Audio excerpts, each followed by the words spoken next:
In our previous video, we brought up the subject of ink removal. So I thought this would be an appropriate time to address several incidences of dealing with ink as well as penetrating dyes. Now in aircraft, you can always find ink on leather. So we've got a couple of calls today to tend to, and here we are at our first one. And as with any job, we are going to clean the entire panel. And why not just see if the degreaser attacks the ink at all? And of course it didn't seem to, and we really didn't expect it to, but at least we got to know our seat cushion a little bit better. Now I'm following up with some alcohol and a scuff pad. And this is a red scuff pad. It's very abrasive.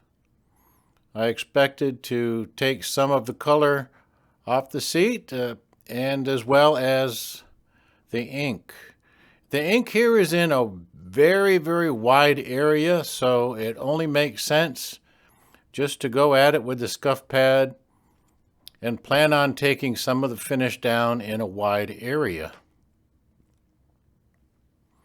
And of course, we'll go ahead and prep the entire seat and get ready for some color.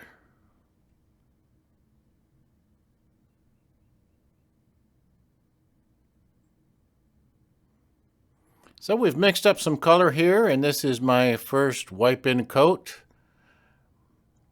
Maybe a little bit too yellow, so I'm going to adjust this color, but it gets us started. It's a nice primer step anyway, and then one step to get our color targeted a little bit better.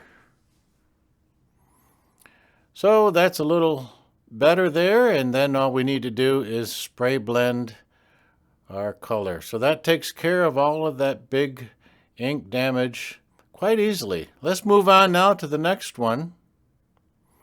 This next one is a smaller area, but a little bit more tenacious, little bit of ink.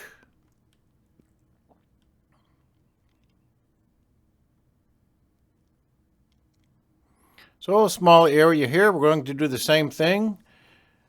As far as prepping the entire panel, we'll use our degreaser to clean the entire panel because we anticipate spraying some color anyway. And why not just try to scuff the ink mark and see if anything happens? Of course it didn't, but here again we got to know our panel a little better. We can try some alcohol as in the last one and see if we're making any progress, trying to keep it small. It's not doing anything to this ink mark, so we're going to change our strategy a little bit.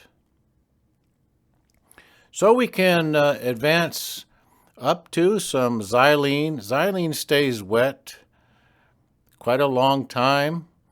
It's not very harsh of a solvent, but the idea here is we want to keep this wet and see if in time it loosens up any of the ink.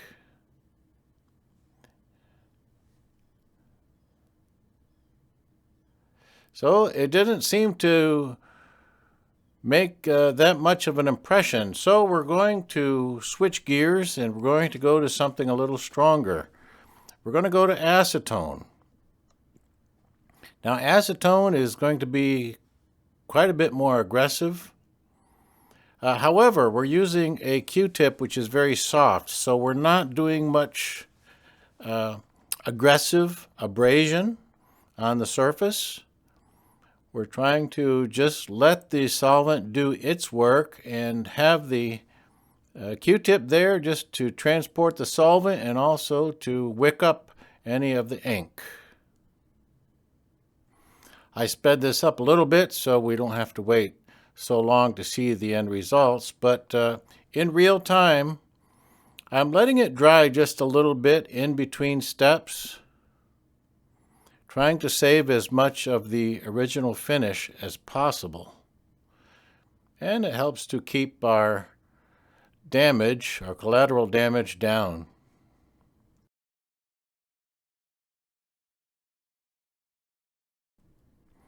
It's important to be patient and just take a little bit at a time.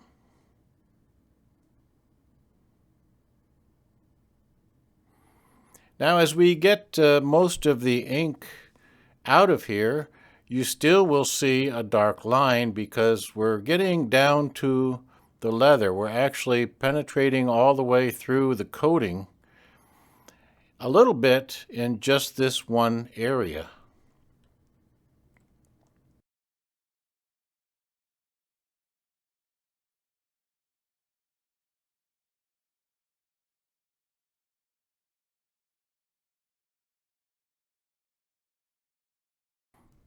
So it's dried down now, and I'm going to just fog my color in, just a little mist at a time, drying down between really fine mist coats.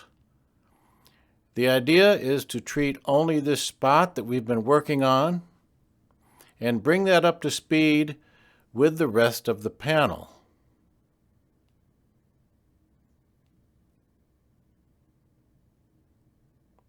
Then once we've done that, we can blend our color in the panel a little bit wider and we'll be in good shape. And that's it, not too much extra damage on that one. So we're going to run down to the other end and meet some people.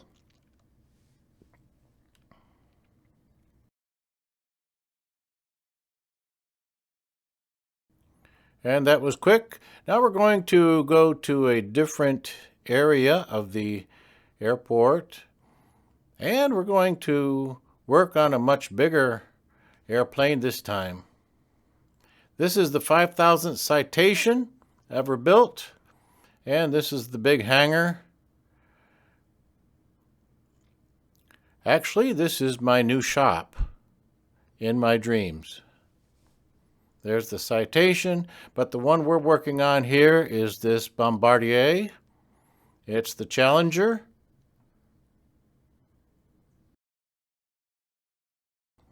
And it's got the perfect color interior for absorbing ink stains. Now in the cockpit you'll find all kinds of ink, but we don't care about them up there. Well, not while we're on the ground anyway. I take a little extra precaution, like an insurance policy, just to keep everything clean. Now you can see where they've already cleaned and gone through the finish. But we'll take the same approach as we did on our last one with the Q-tip. And of course, we'll be blending the color anyway. And when I can, I like to look at my color using a couple of different light sources. And finally, we'll make sure that we've cleaned up really well. Now the final repair we want to look at is in this Mercedes-Benz. The manager said that the lady claimed that her scrubs caused this yellow staining.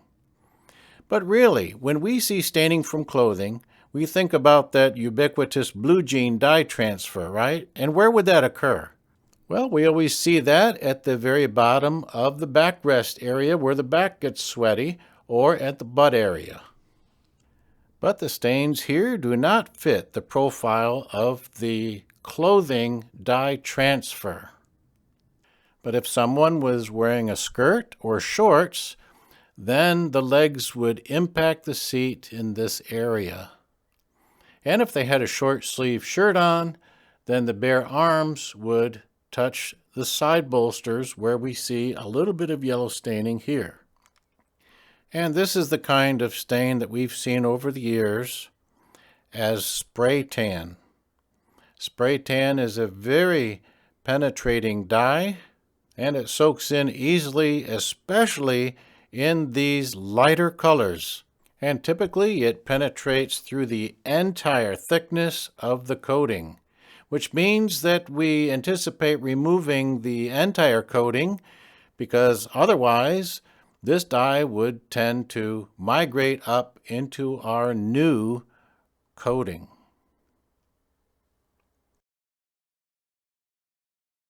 So let's get with it. And you know the drill.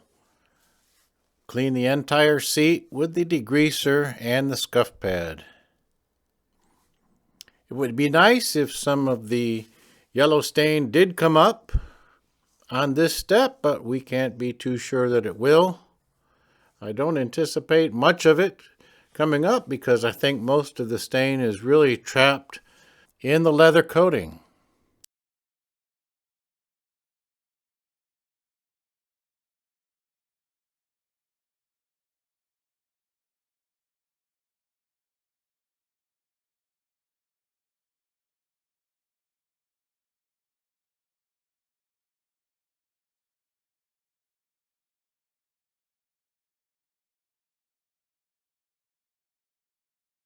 There might be some stain there in the cleaning rag, but it looks like mostly just dirt.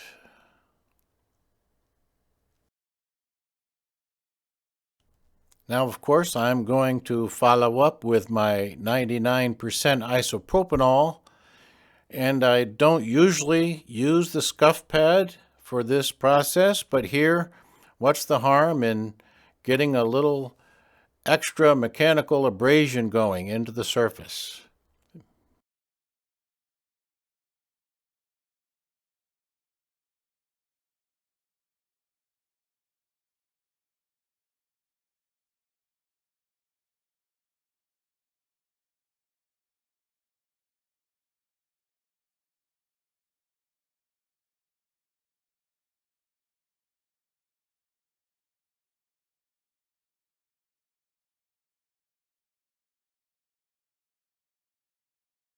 Maybe we've got more of the yellow, but not very much. And now we're down to the step of removing the factory coating. And because of that, I'm using a chemical that we've called Sand Away. It's a blend of solvents that attack just the leather coating that we're sanding. It doesn't cause any other damage to the rest of the coating, incidentally. And of course, we're using 100 grit sandpaper. And we're successful.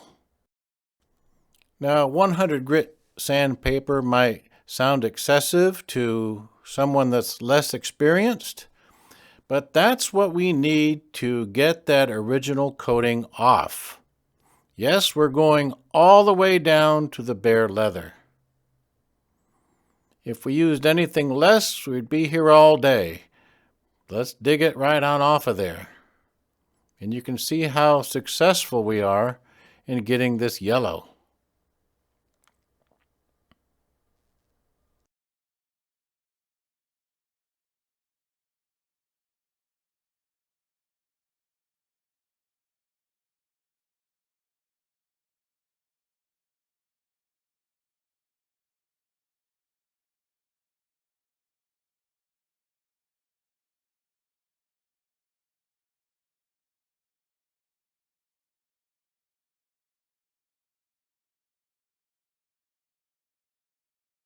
Now I'm following up with acetone. This will remove any residues and also will evaporate very quickly. We want to get a dry out of this leather now because we have to move along rather quickly to finish our job.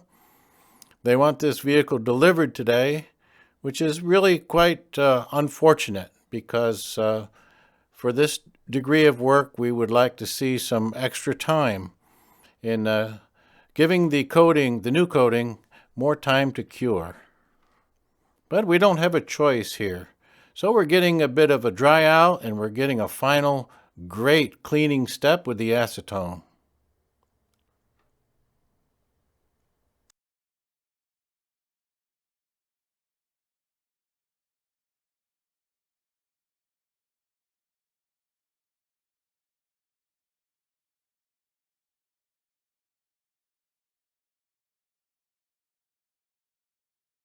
Now we want this leather to be dry. We can feel it. If it's still cold, that means evaporation is still going on. So we need to continue to dry it down in that case. And as you can see, we are totally through the factory coating down to the bare leather. And the reason that I'm confident I have to do this is I have had a job in the past where the spray tan has come back up because I didn't totally remove it. So we're on the right track. Now we're going to wipe in some color. The holes in this perforated leather are big enough that we're not having any trouble at all wiping our color in. Sometimes you'll see that the color wants to fill the holes. If it does, then you can just slap your hand down onto the leather and let the air rush up through the holes, and it cleans the holes out nicely. Not a problem. The holes in this particular leather are big enough so that we're not really having that problem anyway.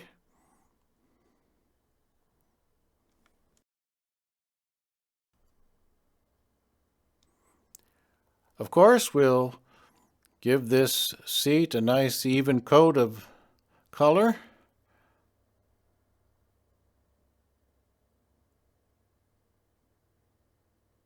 We're using cross-linker in our color, of course.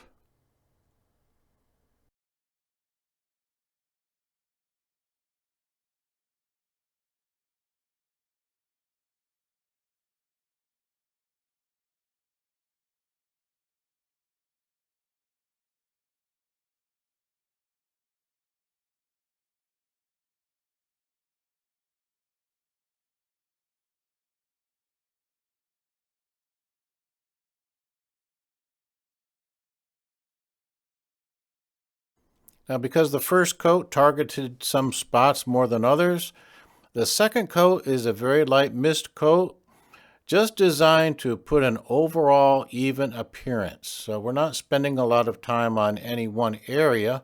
This is more of an overall coating.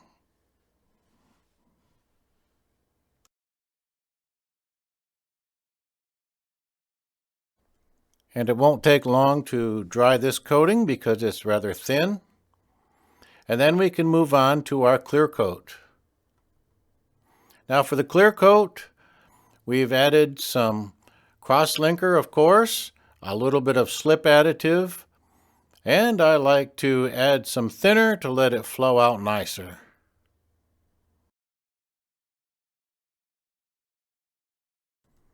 So then, other than the aggressive removal of all of the factory coating, the rest of the job is pretty straightforward. Not difficult at all.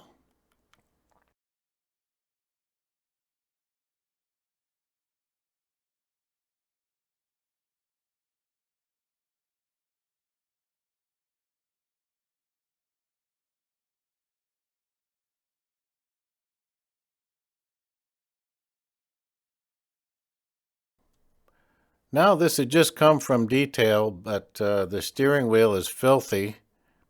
I don't want to get too aggressive because I don't want to get too involved in this. But just for the customer's sake, I'm going to wipe some cleaner and let that be it.